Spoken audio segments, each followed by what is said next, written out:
Regardez où je suis. Je suis à Nara. Je viens de faire mon petit run. J'ai couru 30 minutes. Et là, je me pose au soleil avec toutes les biches autour de moi. Tous les petits bambis. Comme promis, voici le petit room tour. Je me suis booké un nouveau ryokan à Nara. Là, on a l'entrée. Ici, avec de quoi poser ses chaussures ici, les petits chaussons ici. Tout de suite sur la droite, on a la salle de bain. Voilà, avec comme d'habitude le coin douche et le coin baignoire. Ensuite, on a le frigo tout de suite à l'entrée avec une bouilloire. Je me suis acheté des petites choses à manger. Parce que j'ai rien mangé encore, je vais vous montrer. Comme je viens juste d'arriver, je me suis arrêtée au supermarché. Donc je me suis pris les fameuses omelettes japonaises. J'aime trop ces omelettes. Trop bonnes, donc je vais manger ça. Je me suis pris un plateau de sushi aussi. J'en mange tous les 2 jours je pense, mais ils sont tellement bons. Et je me suis pris, première fois que je goûte à ce fruit là, c'est une petite boutique de Daifuku. J'étais déjà allée là-bas en novembre pour prendre un Daifuku à la figue. Et là c'est un Daifuku au kiwi. Au kiwi jaune en plus, les kiwis jaunes ce sont mes préférés. Enfin, c'est quand même fou. Là, on a un kiwi entier dans la pâte de mochi, donc trop hâte de goûter. Ensuite, la pièce principale, la chambre, qui est trop belle. Enfin, moi, c'est ce genre de chambre que j'adore. Tatami au sol, futon, et puis les portes comme ça, j'adore. J'ai même pas regardé ce qu'il y avait. Ah oui, donc là, c'est un placard. Un placard, et puis là, bah, il y a les petites affaires pour le onsen, parce qu'il y a un onsen dans l'hôtel. J'ai pris que des hôtels avec des onsen, de toute façon je vais me faire des bains tous les soirs. Donc voilà, il y a la petite tenue ici, petite brosse à dents, petite serviette. Ici c'est le placard, donc avec des couettes supplémentaires, des futons supplémentaires si besoin, et des petites chaises ici. Oui, il y a une télé mais je ne l'utiliserai pas. Ensuite on a une petite table avec une chaise, petite bouteille d'eau, du thé, et ici on a un petit espace pour se poser, très lumineux, très cool.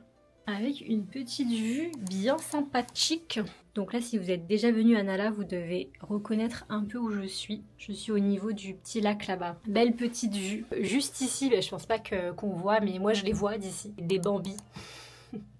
On a des biches. Donc elles sont vraiment à 2 pas quoi. Elles sont ici. Ensuite là, il y a les escaliers. Et bah là, il y en a dans les escaliers aussi. Je pense que vous les voyez pas. Donc bon, hâte d'aller me promener. Regardez.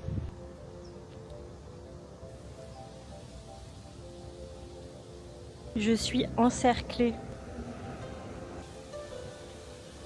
Nouvelle journée à Nara. Je me suis levée tôt ce matin, enfin tôt. Je me suis levée à 7 h et je me suis dit que ce serait sympa de me faire un petit run parce que j'ai pas fait de sport depuis que je suis au Japon. Et aujourd'hui il fait un temps magnifique contrairement à hier où il pleuvait pas mal. Donc là je me suis fait un petit run et c'est trop agréable parce que là il est exactement, pour vous dire, 8 h du matin et je suis toute seule dans le parc.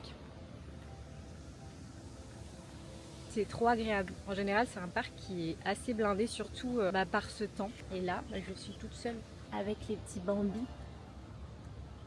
C'est trop agréable. Regardez comment ils sont bien au soleil. T'es bien, toi? Prends le soleil. Lui, il est trop mignon. J'ai envie de l'adopter. Du coup, programme du jour, je vais retourner en ville pour me prendre un petit matcha latte parce que je l'ai bien mérité après cette course. Ça m'a vraiment fait du bien de courir, surtout dans ce cadre, enfin c'est trop beau. Ensuite j'ai rendez-vous à 9 h 30 chez le coiffeur parce que je voulais trop me faire coiffer ici et essayer un salon de coiffure japonais. On verra, j'hésite encore entre 2 styles de coiffure. Et ensuite j'ai rendez-vous dans un village qui s'appelle Takayama, donc c'est un village très authentique et spécialisé dans la création des chasen. Donc je vais rencontrer un maître chasen qui puisse un peu m'expliquer comment il fabrique un chasen à partir d'un morceau de bambou. J'ai très envie d'en savoir plus sur le milieu des chasen, comment c'est fait, quelle est la différence avec un chasen chinois industriel, combien de temps ça prend à en fabriquer un. Enfin, j'ai plein de questions, donc je pense que ça va être bien. Donc là c'est une rencontre privée, donc je vais noter toutes mes questions, ça va être trop bien.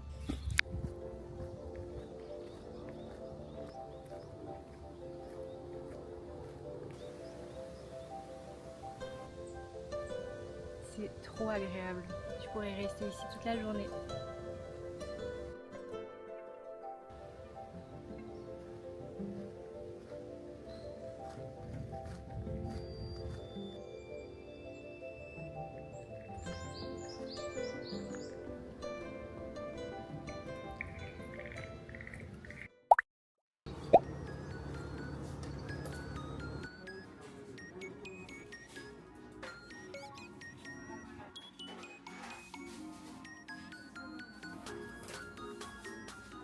Je sors de chez le coiffeur. J'ai demandé une butterfly cut, donc coupe papillon. Je trouve ça super joli. Bon, c'est pas la couleur que j'avais demandé un blond foncé, limite beige. Mais bon, comme je suis très brune, c'est souvent le problème quand je demande de m'éclaircir les cheveux. On me dit souvent que c'est pas possible, à moins de tous les décolorer et les abîmer. Mais j'aime bien la couleur. Honnêtement, ça change. Je sais pas ce que vous en pensez, mais je suis plutôt satisfaite. Et du coup, je suis allée à la boulangerie pour le déj. Il y avait des brioches à la crème de marron façon Mont Blanc. Il y en avait au hojicha, il y avait tout. Du coup, j'ai pris un burger comme ça avec du chou et du poulet frit. Il a l'air incroyable, vraiment le pain, c'est un bun aussi, une brioche à l'anco fourrée à la pâte de haricots rouges. Dégustation du burger au poulet frit, il a l'air super bon. C'est excellent. C'est très bon, vraiment leur boulangerie. Si vous allez au Japon, allez dans les boulangeries. Ça plus ça m'a coûté 520 yens, soit peut-être 4 euros. Ça coûte rien du tout, trop bon.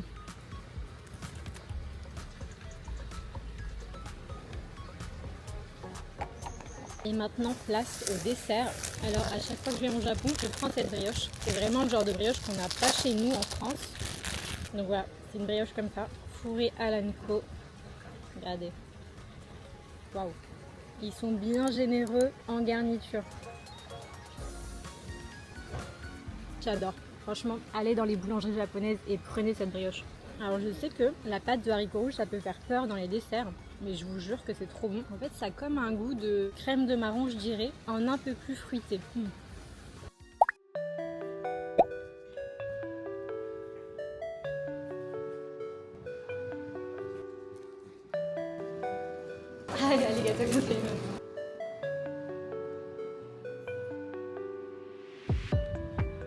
Je me suis pris un petit matcha latte chez Sado et ils avaient la possibilité de choisir du lait d'avoine et sans sucre à Nara. C'est pas évident, la plupart des matcha latte ou hojicha latte sont avec du sucre et avec du lait de vache. Donc là, lait d'avoine sans sucre, parfait. On va goûter.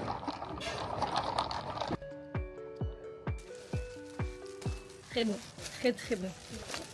Du coup, maintenant, je vais à la gare parce que je vais à Takayama. J'ai 1h30 de session pour rencontrer un Chasen Master, donc un maître de Chasen qui va montrer comment il fabrique les Chasen, donc les fouets en bambou pour fouetter le matcha. Ça va être une belle rencontre, je pense que ça va être un chouette moment.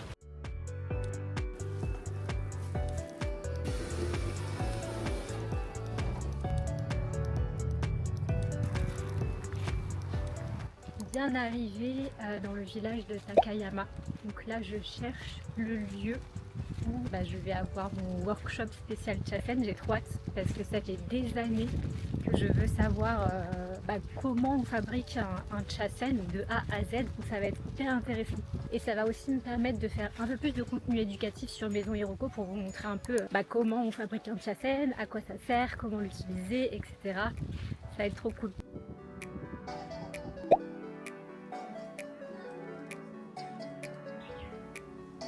Bon écoutez, j'ai terminé mon workshop, ça a duré 1h30, c'était vraiment un moment privilégié. Là je suis dans un petit village qui s'appelle Takayama au Japon, il n'y a personne, c'est hyper calme. J'ai été dans la maison du Chasen Maker, il m'a montré comment fabriquer un Chasen à partir d'un morceau de bambou. J'ai moi-même cousu le Chasen avec, vous savez, le fil noir, et il m'a expliqué qu'en fait il faisait partie des 16 artisans dans tout le Japon qui font encore ce métier, donc c'est quand même assez fou. C'est pour ça que en fait les Chasen au Japon, c'est un métier qui se perd. C'est pour ça que c'est rare, c'est pour ça que c'est cher. Ça prend du temps, tout est fait à la main, c'est hyper minutieux, faut avoir de bons yeux, vraiment c'est quand même assez fou. Et en fait il m'expliquait que les 16 artisans qui fabriquent encore des Chasen à la main au Japon se situent justement dans ce village à Takayama.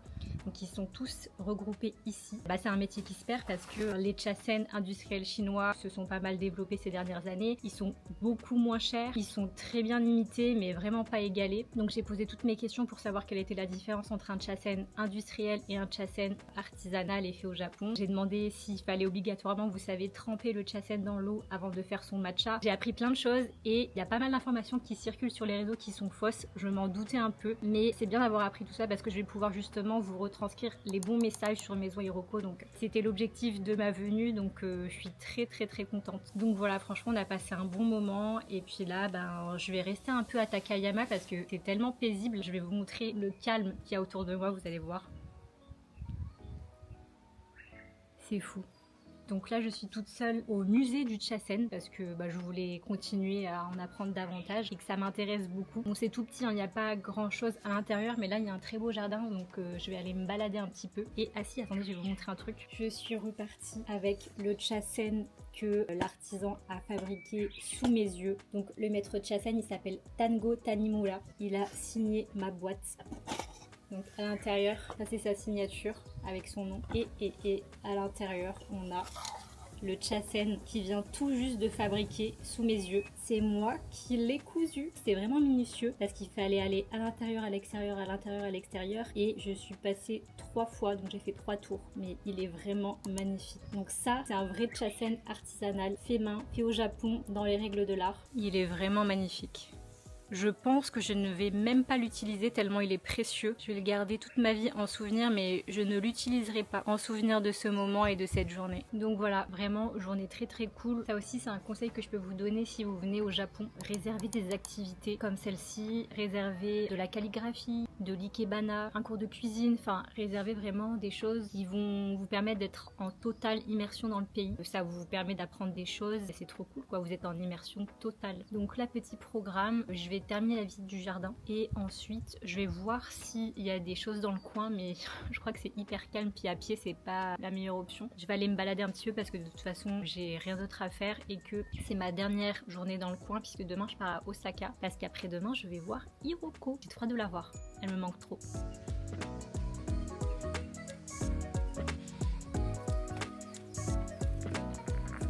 C'est fou parce que tous les endroits que je fais ces derniers jours, il n'y a pas beaucoup de monde. Dans tout le musée, tout le parc, il y a un couple de Japonais avec moi et c'est tout. C'est hyper apaisant. Voilà, maintenant à chaque fois que vous allez voir des bambous, vous allez penser au fouet en bambou pour le matcha. C'est quand même fou de se dire qu'avec des bambous comme ça, on réussit à faire des chasen. C'est impressionnant.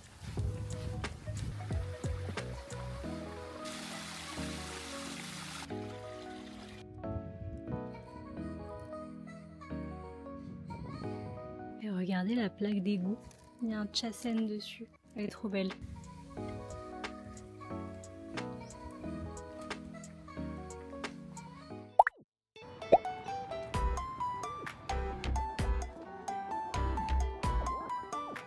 Goldo kiwi daifuku hitotsu to shiranui hitotsu onegai shimasu.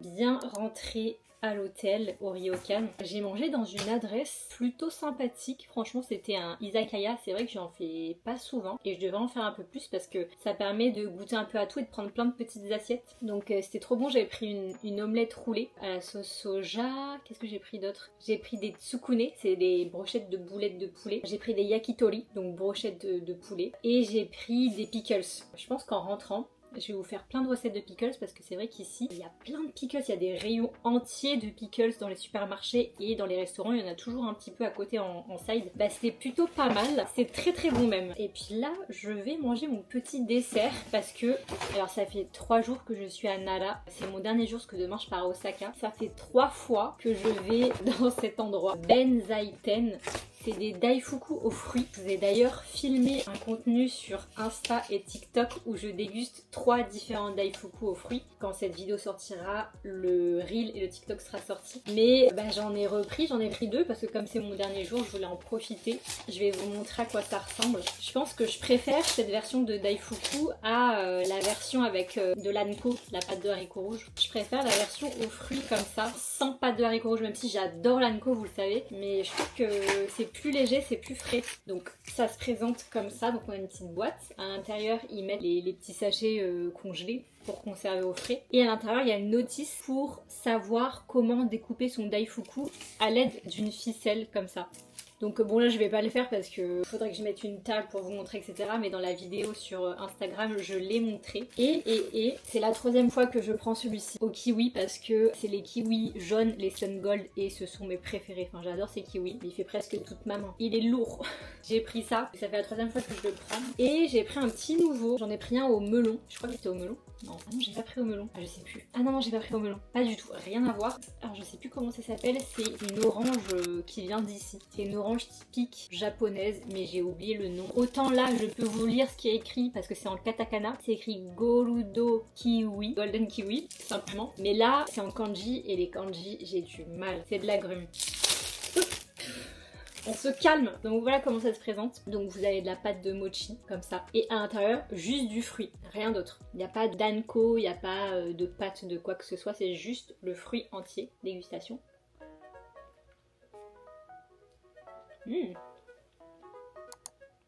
Ça fait bizarre de manger un daifuku avec de l'agrumes parce que je trouve que c'est tellement pas commun. En fait on a tellement l'habitude de manger des daifuku à la fraise que ça me serait jamais venu à l'idée d'en faire une version avec de l'agrumes. C'est très très bon et ça se marie tellement bien. Franchement c'est une bonne idée. C'est hyper étonnant, genre j'aurais jamais pris ça à Paris, dans une boutique, je serais plutôt partie sur de la fraise, mais comme ici ils faisaient plein de fruits, qui avaient mangue, kiwi, donc l'orange japonaise, melon, et c'est tout. Et il y a 2 ou 3 ans, quand j'étais venue ici avec ma famille, j'avais goûté celui à la figue, c'était la saison, mais là c'est pas la saison, dommage. Trop bon. Vous devez être en train de voir tout mon bordel derrière, mais comme je pars demain, il faut que je prépare ma valise ce soir. Mais avant ça, je vais vous montrer celui au kiwi, qui était mon préféré, mais là, j'ai beaucoup aimé celui à l'orange. On se rend peut-être pas compte à la caméra, mais il est tellement lourd. Honnêtement, il pèse son poids. Regardez la taille du kiwi, il est tellement énorme. Non, je pense qu'on se rend pas compte de la taille du kiwi à la caméra.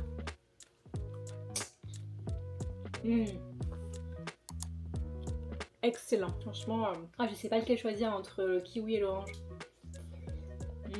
Si vous êtes de passage à Nara, allez-y, de toute façon vous pouvez pas louper l'adresse, c'est entre la gare et le parc, vous allez forcément passer devant. Et ils proposent même, mais c'est vrai qu'à chaque fois je refuse, de vous le découper en plusieurs morceaux, en peut-être 6 ou 8 morceaux tellement c'est gros, et ils vous le servent dans une barquette. Moi j'aime bien les avoir entiers comme ça. Et sur le passage, je suis passée dans des espèces de pharmacies, vous savez, où ils vendent tous les produits de beauté, mais ils vendent aussi de la nourriture, enfin, ils vendent, c'est un peu comme des drugstores. Et je me suis acheté les meilleurs masques en tissu. Dans mes précédents voyages, j'ai acheté celui au riz, je crois que c'est la marque Keana, quelque chose comme ça. Et ils sont vendus par lot de 10, donc dans un sachet, il y a 10 masques. Et ben franchement, depuis que j'ai testé ceux-là, je n'achète que ceux-là, vraiment. C'est la marque Minon, marque japonaise, et ils sont vendus par 4. Du coup, moi, c'est vrai que quand je les voyais, je me disais, ah, c'est dommage, bah il y en a 4, alors pour le même prix, je peux en avoir 10 d'autres marques, mais ça n'a rien à voir avec les autres. Vraiment, si vous les voyez, achetez-les et vous me remercierez. Je sais pas comment expliquer, mais vous voyez les masques en tissu quand vous les mettez sur votre visage. Je sais pas, le liquide s'absorbe rapidement sur le visage. Bah, ça a pas du tout la même sensation que ça. Enfin, je sais pas comment expliquer, mais ceux-là, ils laissent un peu une texture un peu rebondie, un peu gélatineuse, je sais pas, mais ça rend la peau tellement plus lumineuse. Vraiment, ça fait un glow de malade. Alors que quand je me fais des masques en tissu classique, enfin les anciens que j'ai achetés, je voyais pas forcément la différence. Enfin, ça me faisait du bien au visage, mais c'était plutôt rafraîchissant. Enfin, ça faisait un effet rafraîchissant. Alors que ça fait vraiment un effet seconde peau. Mais vraiment, essayez-les. Je vais m'en faire un ce soir d'ailleurs. J'ai eu aussi envie d'acheter ceux-là de la marque Curel parce que je suis en collaboration avec eux sur Insta sur toute l'année parce que je suis ambassadrice de la marque Curel. Je sais pas si vous avez vu passer mon annonce sur Insta, mais c'est un truc de fou. Je suis ambassadrice Curel pour l'année. C'est incroyable parce que c'est une marque que j'aime beaucoup. C'est une marque très connue au Japon qui est numéro 1 pour les peaux sensibles. Et moi j'ai toute la routine, j'ai la brume, j'ai l'essence, j'ai la crème, j'ai la crème pour les yeux aussi et j'ai le gel démaquillant. Mais ça par exemple, j'ai jamais vu les masques en tissu Curel en France parce que c'est une marque qui est vendue en pharmacie. Donc il me tarde de les essayer puis ça complétera la gamme que j'ai déjà. Et puis comme ça je ferai mon retour à la marque, ça leur fera plaisir. Donc s'ils sont bien, je vous dirai. En tout cas en attendant, vous pouvez acheter ceux-là, les yeux fermés.